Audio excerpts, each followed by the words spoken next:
Okay ना। हम लोग यूनाइटेड नेशन ऑर्गेनाइजेशन के बारे में ना पढ़ रहे हैं, ठीक है।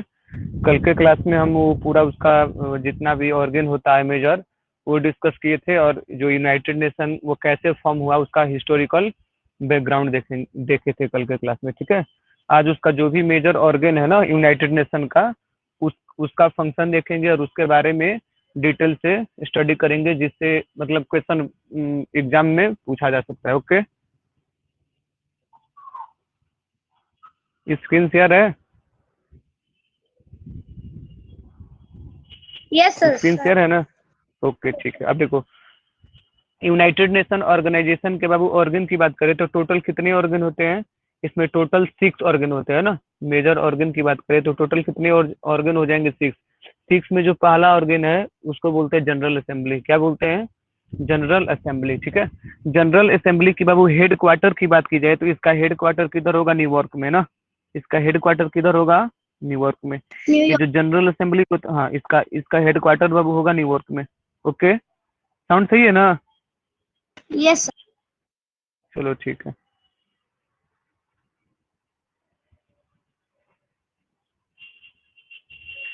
तो जनरल असेंबली की बाबू हेडक्वार्टर की बात करें तो न्यूयॉर्क न्यूयॉर्क होगा, ठीक है।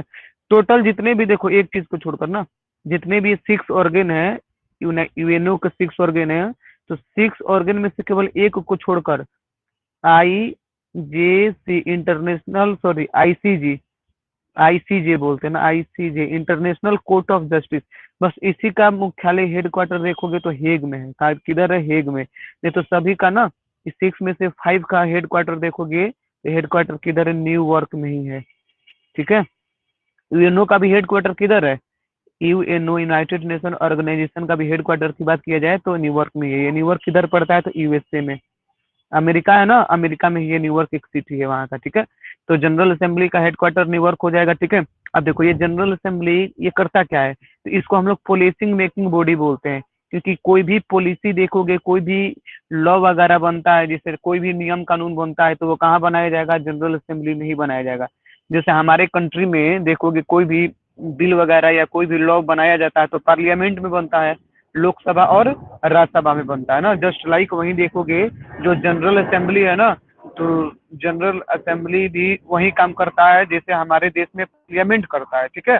पार्लियामेंट का फंक्शन क्या है? कोई भी रूल या लॉ को फ्रेम करना। तो उसी प्रकार कोई भी रूल या लॉ को एक इंटरनेशनल लेवल पर फ्रेम किया जाता है तो वो यूएनओ के अंदर जनरल असेंबली में किया जाता है, ठीक है। इसलिए इसको पॉलिसी मेकिंग बॉडी बोलते हैं। ओके, अब देखो ये यूएनओ का मेन ऑर्गन भी है। जनरल असेंबली देखोगे ये यूएनओ का क्या है बाबू? मेन ऑर्गन है, क्योंकि यही बहुत सारा काम देखोगे तो यही करता है, ठीक है। अब इसमें टोटल मेंबर की बात करें, यूएनओ में टोटल कितने कंट्री मेंबर हैं? तो 193। टोटल इसमें 193 मेंबर होते हैं, ठीक है। और वो यही 193 मेंबर बाबू देखोगे हर देश से एकक वोटिंग किया जाता है। हर देश से, एवरी कंट्री से देखोगे तो एकक वोट ही दिया जाएगा, ठीक है। इसलिए टोटल मेंबर इसमें टोटल अभी प्रेजेंट में कितने हैं? 193 है। ऑब्जर्वर मेंबर की बात करें तो वो 2 हैं, एक होली सी है, एक एक तुम्हारा उसमें क्या बोलते हैं उसको, एक होली सी और एक बाबू प्लेसाइंट कुछ कर नाम है ना, कल के क्लास में हमने बताया था, ठीक है। आज कल का क्लास नहीं देखे हो ना? 1 घंटे के बाद वो भी अवेलेबल हो जाएगा, तो क्या करना ना, वो पहले देख लेना तो थोड़ा बहुत ये समझ में आ जाएगा, ठीक है। तो ये 193 इसके बाबू टोटल देखोगे तो मेंबर है। टोटल ऑब्जर्वर ऑब्जर्वर मेंबर की बात करें तो वो टोटल कितने हैं? 2 हैं, ठीक है। एक होली सी है और एक तुम्हारे एक प्लेसाइंट कुछ कर है ना, वो नाम वहाँ पर कल के क्लास में बताया था, ठीक है। अब ये देखो, ये जनरल असेंबली में हर साल देखोगे तो जनरल डिबेट होता है। जनरल डिबेट का मतलब ये समझो सिंपल सा, ये हर साल मीटिंग रखते हैं। ये हर साल क्या रखते हैं? मीटिंग। इनका मीटिंग देखोगे तो हर साल एवरी ईयर्स होता है, वो भी सितंबर के महीने में, ठीक है। इन जनरल असेंबली का जो मीटिंग होता है ना, वो हर साल सितंबर के महीने में होता है। ओके, ठीक है। और उसी मीटिंग में कोई भी रूल वगैरह बनाया जाता है, कोई भी रूल को फ्रेम किया जाता है इसी मीटिंग में, ठीक है। जिसमें 193 मेंबर क्या करते हैं? पार्टिसिपेट करते हैं। हमारे इंडिया से भी जाते हैं प्राइम मिनिस्टर नरेंद्र मोदी ना, अभी है तो वहीं जाएंगे, ठीक है। अब देखो, अब इसका बात करें बाबू, जो जनरल असेंबली का जो प्रेसिडेंट होता है, प्रेसिडेंट का मतलब इसका जो अध्यक्ष होगा। देखो केवल हम लोग जनरल असेंबली के अध्यक्ष की बात कर रहे हैं, ठीक है। तो इसके अध्यक्ष का जो टेनूर होता है, कार्यकाल होता है, वो केवल 1 साल के लिए होता है। कितना? 1 साल। आया समझ में? इनके तैनूर की बाबू बात करें तो इनका तैनूर कितना होता है, 1 साल होता है। जनरल असेंबली का जो प्रेसिडेंट होते हैं ना, उनका कार्यकाल 1 वर्ष तक में होता है। 1 वर्ष के बाद देखोगे तो जनरल असेंबली का जो प्रेसिडेंट होगा वो चेंज हो जाएगा, ठीक है। अब देखो, ये जनरल असेंबली को हम लोग वर्ल्ड पार्लियामेंट भी बोलते हैं। इसी जनरल असेंबली को हम लोग पूरे संसार का पार्लियामेंट बोलते हैं, बिकॉज ये पूरे पार्लियामेंट की तरह ही ये भी क्या करता है, रूल और लॉ को फ्रेम करता है। तो ये पूरे वर्ल्ड का क्या है, पार्लियामेंट है। पूरे वर्ल्ड का पार्लियामेंट बाबू बोला जाए तो किससे बोलोगे, ये जनरल असेंबली को बोलोगे, जो कि यूनाइटेड नेशन ऑर्गेनाइजेशन का एक मेन ऑर्गन है। ओके, यहाँ तक बाबू कोई दिक्कत? अब देखो, पहली बार देखोगे जो सेशन रखा गया था, पहली बार जो बैठक हुआ था जनरल असेंबली का, वो हुआ था बाबू 10 जनवरी 1946 को। कब हुआ था? 10 जनवरी 1946 को हुआ था, ठीक है। ये सेंट्रल हॉल में हुआ था। किधर? तो सेंट्रल हॉल लंदन में पड़ता है, ठीक है। यहाँ पर चला गया है क्या ये? 1 मिनट रुक जाओ।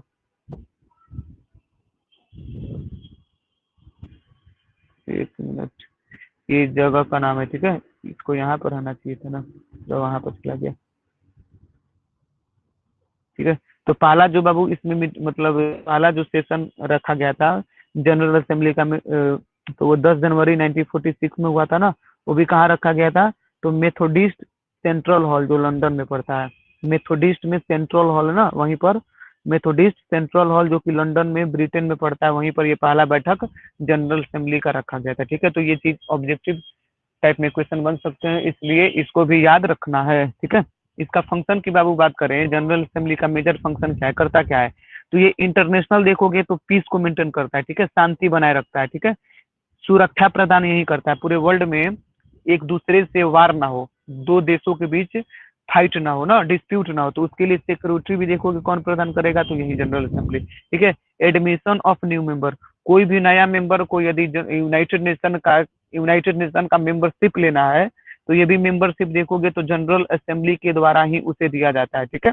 कोई भी बजट पास करना हो, कोई भी बजट मैटर संबंधित, जो भी बजटरी मैटर जिसको बोलते हैं ना, बजट का मतलब कोई भी लेखा जोखा हो यूनाइटेड नेशन से रिलेटेड, तो ये भी कौन पेश करता है? तो ये भी जनरल असेंबली का ही ये फंक्शन है, ठीक है। ये जनरल असेंबली में जो बाबू देखोगे, इनका और बहुत सारा फंक्शन है। इसे जो सेक्रेटरीट का हेड होता है, सेक्रेटरी जनरल, उसका भी देखोगे तो इलेक्ट यही लोग करते हैं। 193 जो मेंबर है ना जनरल असेंबली के, ये जो 193 मेंबर है, ठीक है, ये जो 193 मेंबर हैं, यही क्या करते हैं, इलेक्ट करते हैं सेक्रेटरी जनरल को। यही 193 मेंबर देखोगे, कोई भी बिल वगैरह लॉ को फ्रेम कराना हो तो यही करते हैं, ठीक है। वही यही 193 मेंबर देखोगे। तो जो इंटरनेशनल कोर्ट ऑफ जस्टिस में जो 15 जज होते हैं ना, जो 15 बाबू जज होते हैं इंटरनेशनल कोर्ट ऑफ जस्टिस में, जो आगे पढ़ेंगे, तो 15 जज को भी ये भी इलेक्ट करने का काम यही जनरल असेंबली के मेंबर करते हैं, ठीक है। तो जनरल असेंबली का फंक्शन देखोगे तो बहुत एक ज्यादा है यूनाइटेड नेशन में, इसलिए इसको हम लोग मेजर ऑर्गन भी बोलते हैं। कोई दिक्कत बाबू यहाँ तक? No sir. ठीक है, आगे देख लेते हैं। कोई ज्वाइन नहीं किया अभी तक, लो ठीक है। आगे बाबू इसका सेकंड ऑर्गन की बात करें तो ये सेक्रेटरी काउंसिल है। सेकंड ऑर्गन की बात करें तो बाबू ये सेक्रेटरी काउंसिल है ना। सेक्रेटरी काउंसिल को हम लोग पुलिस मैन भी बोलते हैं ना, इसको वर्ल्ड का पुलिस मैन भी बोला जाता है, ठीक है। क्योंकि देखोगे ऐसे ना, देखो यूएनओ के पास एक चीज और बता देते हैं, यदि किसी भी दो कंट्री में मान लो फाइट हो रहा है, बिटवीन टू नेशन फाइट हो रहा है, वार हो रहा है, तो उस टाइम ना देखोगे यूएनओ के पास अपना कोई आर्मी नहीं है, सैनिक नहीं है। ये जो इसके यूएनओ को जो भी मेंबर है ना, वही मेंबर से वो कुछ, जैसे जैसे इंडिया है, पाकिस्तान है ना, जैसे जो भी मेंबर है, तो वो मेंबर, वो कंट्री क्या करती है, यूएनओ को एक फोर्स देती है, फोर्स आर्मी सेंड करती है, उसी को बोलते हैं पीस कीपिंग फोर्स। क्या बोलते हैं? Peace keeping force. इस पीस कीपिंग फोर्स को देखोगे तो ब्लू हेलमेट भी बोला जाता है, ब्लू हेलमेट, या इसको ब्लू आर्मी भी बोल सकते हो। पीस कीपिंग फोर्स को बाबू ब्लू हेलमेट बोलते हैं, क्योंकि इनके हेड पर देखोगे ना ब्लू कलर का वो हेलमेट पहने रहते हैं, इसीलिए इसको ब्लू हेलमेट भी बोलते हैं ना, पीस कीपिंग फोर्स को। अब ये पीस कीपिंग फोर्स क्या करते हैं?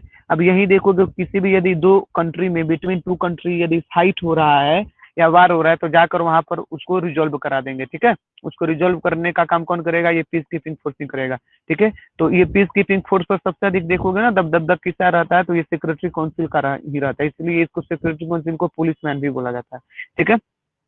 मेन फंक्शन की बात करते हैं, सेक्रेटरी काउंसिल का मेन फंक्शन क्या है, तो ये मेंटेन कराता है इंटरनेशनल पीस को, पूरे इंटरनेशनल मतलब आपस में एकदम शांति बनाए रखे ना। यदि मान लो किसी दो देश में झगड़ा हो रहा है तो वहां पर पीस कीपिंग फोर्स भेजने का काम करेगा यूएनओ, जो कि यूएनओ पीस कीपिंग फोर्स को कंट्रोल कौन करता है, ये सेक्रेटरी काउंसिल करता है। मतलब दो देशों के बीच में शांति बनाए रखने का काम कौन करेगा, ये सेक्रेटरी काउंसिल ही करेगा, ठीक है। पूरे देश को सिक्योरिटी मतलब सुरक्षा भी कौन देता है, तो ये सिक्योरिटी काउंसिल भी देता है, ठीक है। इस सिक्योरिटी काउंसिल की बाबू बात करें तो ये पूरे यूएनओ का पावरफुल ऑर्गन है। सबसे अधिक मतलब यूनाइटेड नेशन ऑर्गेनाइजेशन में जो 6 मेंबर हैं, उस 6 मेंबर में से सबसे अधिक जो पावर है वो किसके पास होता है ना, तो वो होता है तुम्हारा सेक्रेटरी काउंसिल के पास ही होता है। इसलिए सेक्रेटरी काउंसिल को हम लोग पावरफुल ऑर्गन बोलते हैं, ठीक है। क्यों बोलते हैं थोड़ा देर में यहाँ पर समझेंगे, इसके जब वीटो पावर बताएंगे परमानेंट मेंबर के बारे में, ठीक है। अब देखो ये जो सेक्रेटरी काउंसिल होता है ना, इसका मतलब मीटिंग देखोगे तो 14 दिन में एक बार हो जाता है। हर 14 डे में देखोगे तो एक बार हो जाता है, मतलब एक महीने में बात करें तो 2 बार मीटिंग इसका हो जाता है, किसका, सेक्रेटरी काउंसिल का, ठीक है। और इसका जो सेक्रेटरी काउंसिल का जो हेड होता है, मतलब जो सेक्रेटरी काउंसिल का जो देखोगे हेड होगा ना, हेड होगा, उसका हेड का इलेक्शन देखोगे तो हर एक महीने में होता है, मतलब ये एक महीने में चेंज होते रहते हैं ना। सेक्रेटरी काउंसिल का जो हेड होंगे ना वो पर महीने क्या होते रहेंगे, एवरी मंथ वो चेंज होते रहते हैं, ठीक है। अब देखो टोटल सेक्रेटरी काउंसिल में बाबू मेंबर की बात करें तो टोटल सेक्रेटरी काउंसिल में 50 मेंबर होते हैं। टोटल कितने मेंबर हो जाएंगे, 50। इस 50 मेंबर में देखोगे 5 जो मेंबर होते हैं परमानेंट होते हैं, और जो 10 मेंबर होते हैं वो टेम्पोररी मेंबर होते हैं। अब ये जो 10 मेंबर टेम्पोररी मेंबर हैं, इनको इलेक्ट करने का काम कौन करेगा, तो ये जनरल असेंबली करता है। ये जनरल असेंबली क्या करेगा, सेक्रेटरी काउंसिल में से जो 15 मेंबर है, तो 15 मेंबर में से इस 10 मेंबर को जनरल असेंबली क्या करता है, इलेक्ट करता है, मतलब चुनता है। वो भी कितने साल के लिए, केवल 2 साल के लिए। कितने सालों के लिए, 2 साल के लिए। हर 2 साल पर देखोगे ये टेम्पोररी मेंबर जो सेक्रेटरी काउंसिल के हैं वो बदलते रहते हैं, ठीक है। तो अब देखो इसमें 5 की बाबू बात करो तो ये 5 जो मेंबर होते हैं ना सेक्रेटरी काउंसिल के, 15 मेंबर में से जो 5 मेंबर होंगे वो परमानेंट मेंबर होते हैं, और इन्हीं के पास स्पेशल पावर होता है जिसको वीटो पावर बोलते हैं। क्या बोलते हैं, वीटो पावर। ये एक मतलब समझो ये वीटो पावर एक ऐसा पावर है ना, जिसे कोई भी, जैसे यूएनओ में, जैसे मान लो यूएनओ को खास कर यदि बात करें हम जनरल असेंबली में, यदि कोई भी बिल वगैरह लाना हो, कोई भी बिल या कोई भी रूल बन रहा हो, तो उस रूल में ऐसा माना जाता है कि 2/3 member of the general assembly signature होना चाहिए। यदि मान लो यदि जनरल असेंबली के 2/3 यदि मेंबर उस पर साइन कर भी देते हैं ना, यदि इस पांचों में से जी मतलब ये 5 जो परमानेंट मेंबर हैं, ये सेक्रेटरी काउंसिल का जिसके पास वीटो पावर है, यदि अपना वो चाहेंगे तो वीटो पावर का यूज कर उस बिल को या उस रूल को चाहेंगे तो वो क्या करा सकते हैं, मतलब रिमूव करा सकते हैं, ठीक है। उसको रिफ्यूज करा सकते हैं, इनके पास ऐसा पावर है। तो वीटो पावर मतलब ये काफी देखोगे तो काफी स्पेशल पावर है, जो कि सेक्रेटरी काउंसिल के केवल 5 ही मेंबर को दिया जाता है, जिसको परमानेंट मेंबर बोलते हैं ना, ठीक है। उनमें से देखो यदि वीटो पावर देखा जाए सेक्रेटरी काउंसिल के जो परमानेंट मेंबर हैं वो कौन कौन है, तो एक बाबू यूएसओ है, एक फ्रांस है, एक ब्रिटेन है, और एक रसिया है, एक और एक ये चाइना है ना, ठीक है। यूएसए, फ्रांस, ब्रिटेन, रसिया और इन्हीं के पास क्या है बाबू, वीटो पावर है, ठीक है। और इसी वीटो पावर का यूज कर ये क्या करते हैं, किसी भी चीज को रिफ्यूज करा सकते हैं। तो ये वीटो पावर है क्या चीज, तो यहाँ पे देख लेते हैं, ठीक है। तो veto power is a prohibition right. Prohibition का मतलब होता है निषेधात्मक अधिकार, किसी भी चीज को ये मना कर सकते हैं। जैसे कोई भी रूलर है ना, तो चाहेंगे तो अपना इस पावर का यूज कर सर वॉइस लो। मना कर देंगे। प्रोहिबिशन का मतलब होता है निषेधात्मक अधिकार, उसको मना करवा सकते हैं ना। Which is used to refuse, refuse का मतलब होता है मना करवा देना, ठीक है, उसको बंद करवा देना, रिमूव करवा देना। या टू अप्रूव, उस बिल में कुछ, उस बिल को चाहेंगे तो रिफ्यूज करा देंगे, या चाहेंगे या उस बिल में कुछ अप्रूव कराना है सर वॉइस लो आ रहा है। वीटो पावर का बाबू यूज कर वो कर सकते हैं।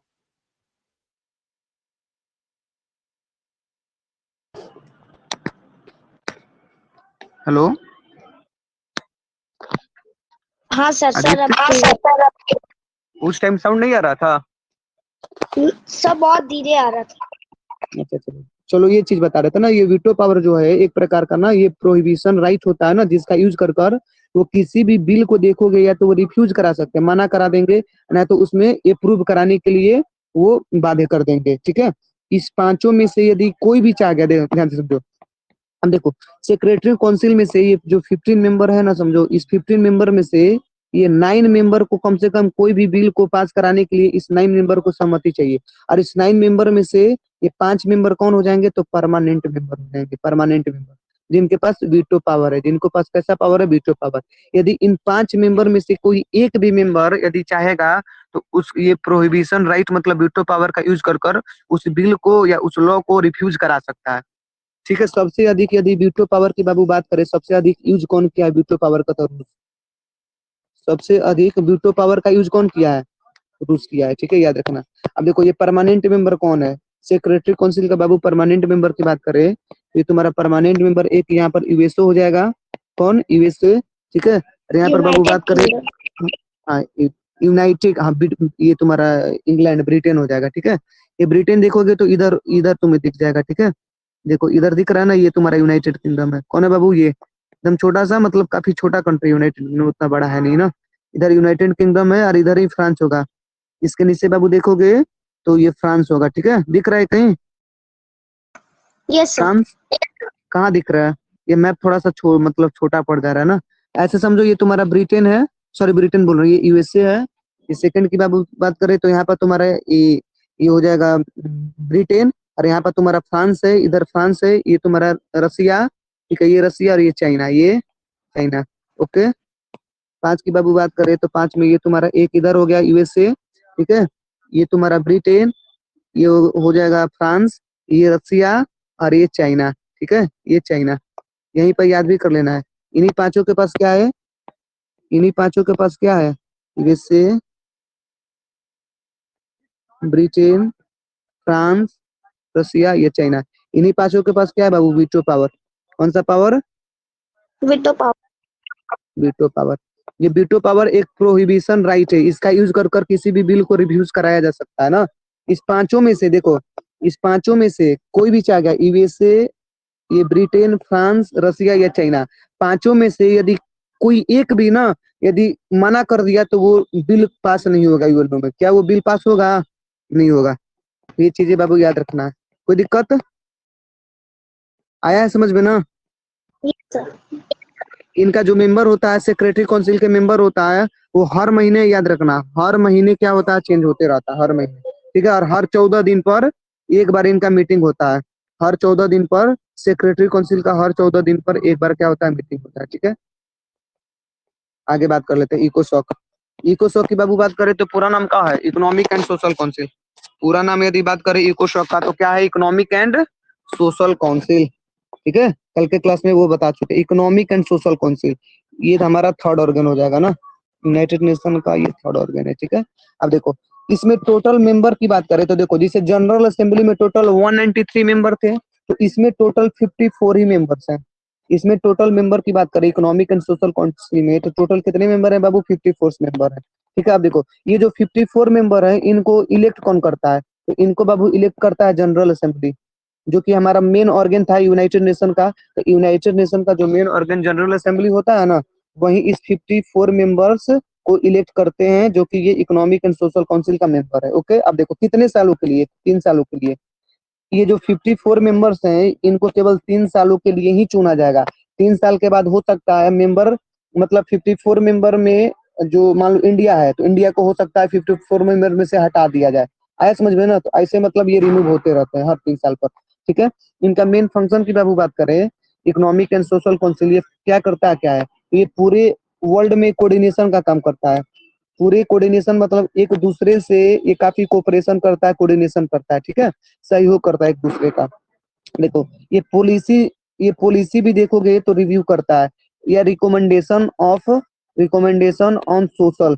देखो कोई भी यदि सोशल मतलब एक बात करें, सोशल जस्टिस हो गया, सोशल स्किल हो गया, मतलब सोशल से रिलेटेड कोई भी पॉलिसी लाना हो या कोई भी इसमें चेंजिंग लाना हो, तो वो कौन करेगा, हमारा इकोनॉमिक एंड सोशल काउंसिल ही करेगा, ठीक है।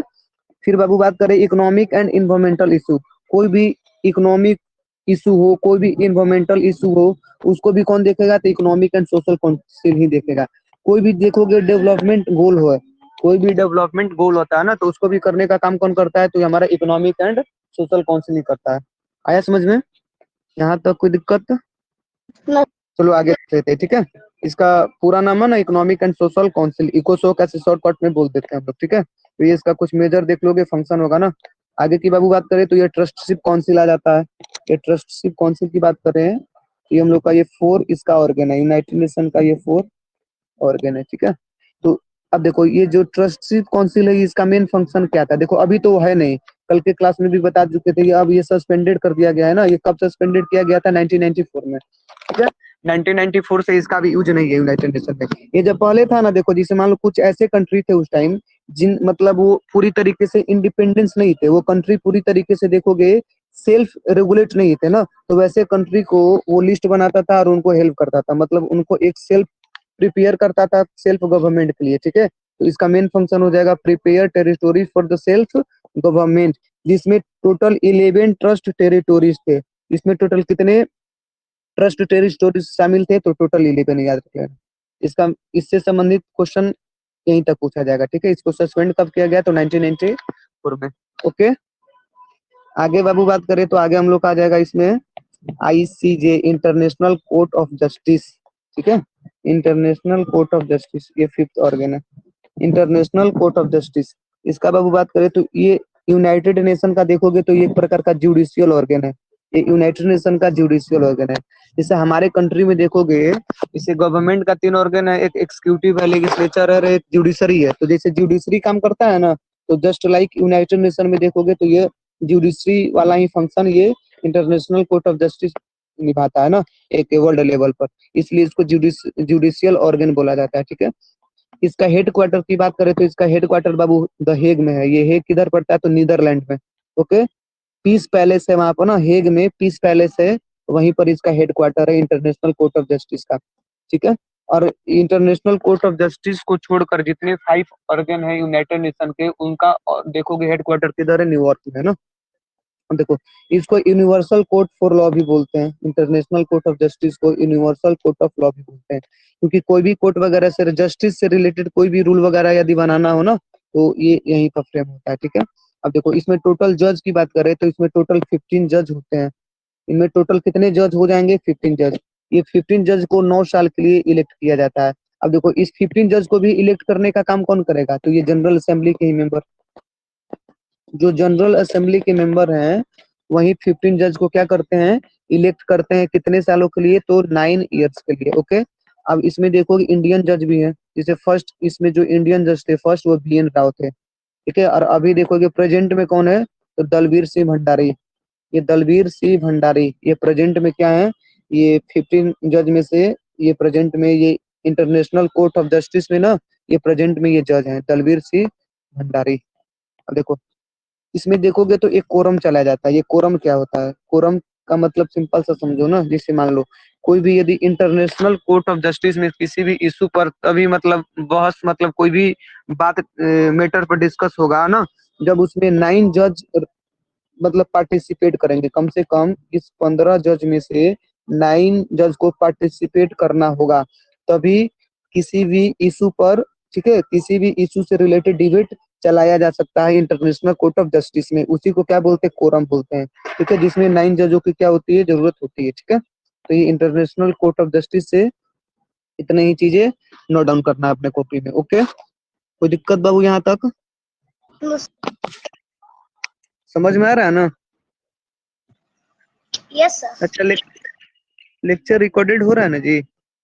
हाँ रिकॉर्डेड हो रहा है।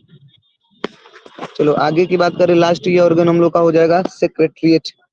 ये हम लोग का लास्ट ऑर्गन है बाबू, सेक्रेटरीट, ठीक है। अब ये सेक्रेटरीट की बात करें तो ये सेक्रेटरीट को हम लोग एडमिनिस्ट्रेटिव ऑर्गन भी बोलते हैं।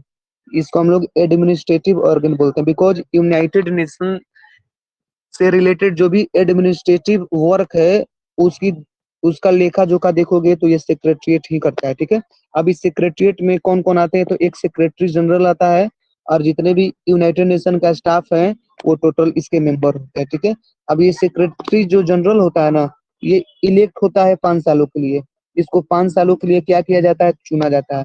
अब इसको भी इलेक्ट करने का काम कौन करेगा, सेक्रेटरी जनरल को, तो जनरल असेंबली के मेंबर ही करते हैं ना। 5 सालों के लिए इनको चुना जाता है। और ये री इन्यूएबल भी होते हैं, इनको दोबारा भी री इलेक्ट कर लिया जाता है, ठीक है। इसे एंटोनियो गुटेरेस थे, अभी प्रेजेंट में है ना, उनका कार्यकाल बढ़ा दिया गया है। फर्स्ट देखे इसका जो मतलब सेक्रेटरी जनरल थे जो फर्स्ट, वो ये ट्रिगवेली थे। और अभी जो प्रेजेंट में जो सेक्रेटरी जनरल हैं सेक्रेटरीट के, ये होते हैं एंटोनियो गुटेरेस। अभी कौन है, एंटोनियो गुटेरेस है। अब ये सेक्रेटरी जनरल की बाबू बात करें तो ये एक्चुअल में ये यूनाइटेड नेशन का ये मेन हेड होता है। ये यूनाइटेड नेशन का ही हेड होता है सेक्रेटरी जनरल। सेक्रेटरीट के साथ साथ ये यूनाइटेड नेशन का भी हेड होता है सेक्रेटरी जनरल। अभी जो प्रेजेंट में एंटोनियो गुटेरेस हैं और जो फर्स्ट सेक्रेटरी जनरल थे वो थे ट्रिगवेली, ठीक है।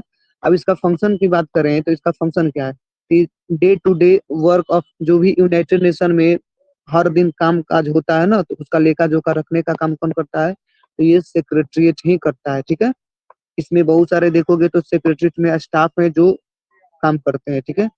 तो ये हम लोग मेजर जो 6 ऑर्गन थे यूनाइटेड नेशन का, वो 6 ऑर्गन के बारे में बाबू हम लोग देख चुके हैं, ठीक है।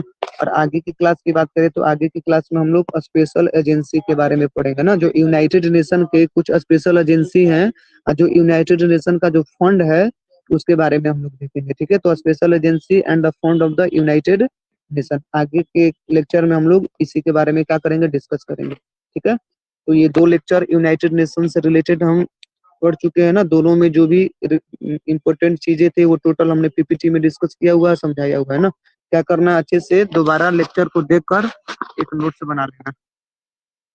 चलो तो क्लास एंड करते हैं।